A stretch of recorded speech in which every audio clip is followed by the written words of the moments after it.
સ્વાગત છે આપ સૌનું મારી ચેનલ પર. તો મિત્રો આપણે આમાં જોઈશું ધોરણ 12 ફિઝિક્સ પેપર, બરાબર ને? હું તમને MCQનું સોલ્યુશન કરાવીશ. ઓકે,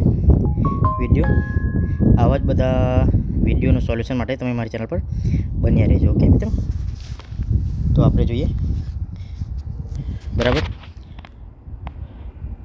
તો સૌથી પહેલાં આપણે જોઈશું, હું ડાયરેક્ટ તમને આન્સર બરાબર રહીશ, બરાબર ને?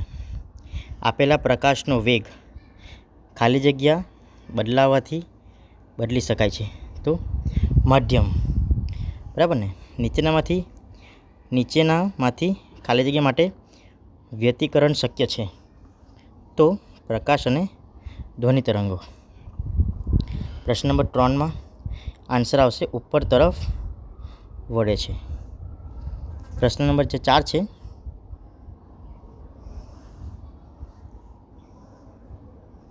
બરાબર. પ્રશ્ન નંબર 4 છે, તેમાં કઈ ઘટનાનો ઉપયોગ ઓપ્ટિકલ ફાઇબરમાં થાય છે? તો પૂર્ણ આંતરિક પરાવર્તન. નંબર 5માં શરીરના અંદરના અવયવોનું નિરીક્ષણ કરવા માટે ડૉક્ટર ઓપ્ટિકલ ફાઇબરનો ઉપયોગ કરે છે. તે સિદ્ધાંત ખાલી જગ્યા પર કાર્ય છે, બરાબર ને? ખાલી જગ્યા સિદ્ધાંત પર કાર્ય કરે છે. તો પ્રકાશનું પૂર્ણ આંતરીકરણ. ઓકે, આગળ જોઈએ. ઓકે, પ્રશ્ન નંબર 6 જે છે, બરાબર ને? એમાં જવાબ આપશે 10⁻⁻8. પ્રશ્ન નંબર 7 છે, એમાં જવાબ આવશે ઓપ્શન એ. પ્રશ્ન નંબર 8માં જવાબ આવશે ઓપ્શન બી, બરાબર. પ્રશ્ન નંબર 9માં આન્સર આવશે ઓપ્શન બી. પ્રશ્ન નંબર 10માં ઓપ્શન આવશે આન્સર સી. ઓકે, પ્રશ્ન નંબર 11માં આવશે વ્યતિકરણ શાખાઓ જોવા મળે છે. કયા પ્રકાશ માટે ક્રાંતિકોણ લઘુત્તમ હોય છે? તો 12માં આન્સર આવશે જાંબલી. નંબર 13માં જોઈએ, પૈકી કયા કિસ્સામાં માણસ પ્રતિબિંબ તેના કરતાં મોટું જોઈ શકતો નથી? તો બહિર્ગો અરીસો. ઓકે, પોતાનો સિદ્ધાંત સમજાવવા બોહરે શાનો ઉપયોગ કર્યો? ઓપ્શન બી, કોણીય વેગમાનના ક્વોન્ટાઇઝર્સ. 15માં ઇલેક્ટ્રોન અને પ્રોટોઝોન માટે નીચેનામાંથી કયું સત્ય છે? તો આન્સર આવશે વિદ્યુતભારના મૂલ્યો સમાન પણ પ્રકાર જુદા જુદા છે. પ્રશ્ન નંબર 16 જોઈએ. 16માં જવાબ આવશે ઓપ્શન એ. 17માં આન્સર આવશે ઓપ્શન ડી. 18માં જોઈએ તો A/4/9. 19માં જોઈએ જવાબ તો ઓપ્શન એ. 20માં આવશે આન્સર એ. ઓકે, હવે 21માં હું તમને કહું છું તે પ્રમાણે તમે ટીક કરજો, બરાબર ને? 21માં આવશે આન્સર V = U, સીધી રેખા, બરાબર? સીધી રેખા હાઇપરબોલા સ્વરૂપ. 22માં જવાબ આવશે થીટા વક્રરેખા, બરાબર? વક્રરેખા ન્યૂનતમ વિચલન દર્શાવતી. 23માં જવાબ આવશે ઇન્ટેન્સિટી પર નિર્ભર નથી, ક્ષિતિજ રેખા, બરાબર ને? 24માં થીટા વધે તેમ n ઝડપથી ઘટે. ઓકે, 25માં બરાબર બીટા 1/1/d, બરાબર ને? ઓકે, 24 જોઈએ. આમાં ઓપ્શન સી આવશે, બરાબર. 27માં જોઈએ આપણે. 27માં જે છે ઓપ્શન એ, રિલ્સ્ટ એન્ડ ઉદ્ગમ વચ્ચેનો અંતર, બરાબર. 28માં જોઈએ બમણી, બરાબર.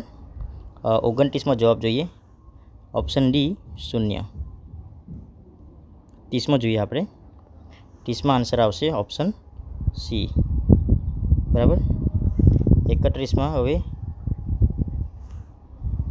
આ જોડકા જોડવાનું છે, તો 31માં આન્સર આવશે ઓપ્શન સી, બરાબર. 32માં જોવાનું છે આપણે. 32માં આ ક્યુમાં આવશે, બરાબર ને, આ એસમાં આવશે, આ આરમાં આવશે ને આ પી, એટલે ઓપ્શન એ, બરાબર. 33માં જોઈએ. 33માં જોઈએ ઓપ્શન બી આવશે, બરાબર ને. 34નું જોઈએ ઓપ્શન ડી આવશે, બરાબર. ઓકે, 35માં જોઈએ ઓપ્શન એ આવશે, બરાબર. 36માં જોઈએ આન્સર આવશે ઓપ્શન બી. 37માં આપણે જોઈએ.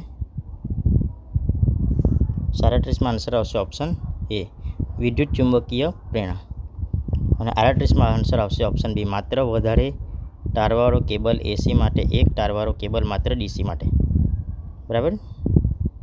39માં જોઈએ.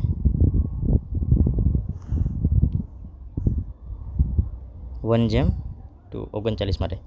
40 માટે ઓપ્શન બી આવશે, ઇનપુટ પાવર જેટલો જ હોય છે. 41 ઓપ્શન સી, વિધાન સાચું પરંતુ કારણ ખોટું છે. 42માં જોઈએ ઓપ્શન ડી આવશે, વિધાન અને કારણ બંને ખોટા છે. 43માં જોઈએ, આમાં આવશે વિધાન અને કારણ બંને સાચા છે અને વિધાન માટે કારણ સાચી સમજૂતી છે. અને આપણે જોઈએ કે વિધાન અને કારણ બંને સાચા છે અને વિધાન માટે કારણ સાચી સમજૂતી છે. ઓકે, એમાં આન્સર આવશે બી, વિધાન અને કારણ બંને સાચા છે પરંતુ કારણ એ વિધાનની સમજૂતી નથી. ઓકે મિત્રો, હવે પાર્ટ બી. તો મિત્રો પરીક્ષામાં બહુ જ અગત્યનું બની રહી છે, આખી તમે પ્રશ્ન બેંક સોલ્વ કરજો. ઓકે મિત્રો, તો આ પ્રશ્ન 5 છે, પછી આ 6 થી 10 અને આ 11 થી 15. ઓકે, જો વિડીયો ગમ્યો હોય તો લાઈક કરો, શેર કરો, સબસ્ક્રાઈબ કરો. આ 16 થી 20, બરાબર ને, જો 16 થી 20નો સવાલ છે, બરાબર. આ 21 થી 25. ઓકે, આ વિભાગ સી, આ વધારે માર્ક્સના રહેશે, બરાબર ને, તે પ્રમાણે તમે જોઈ શકો છો. ઓકે મિત્રો, તો વિડીયો ગમ્યો હોય તો લાઈક કરજો, શેર કરો, સબસ્ક્રાઈબ કરો અને મારા ચેનલ પર બન્યા રહો. તમારા બધા જ મિત્રોને શેર કરજો.